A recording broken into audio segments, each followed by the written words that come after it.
Hi guys, I am pharmacist Tayyab.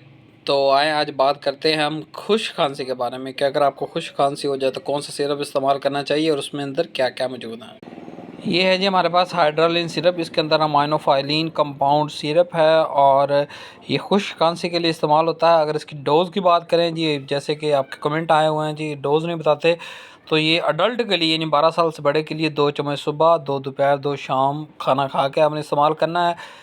तब तक इस्तेमाल करना जब तक खांसी ना चली जाए। जी तो चैनल को सब्सक्राइब करना ना भूलिएगा। अल्लाह हाफिज़।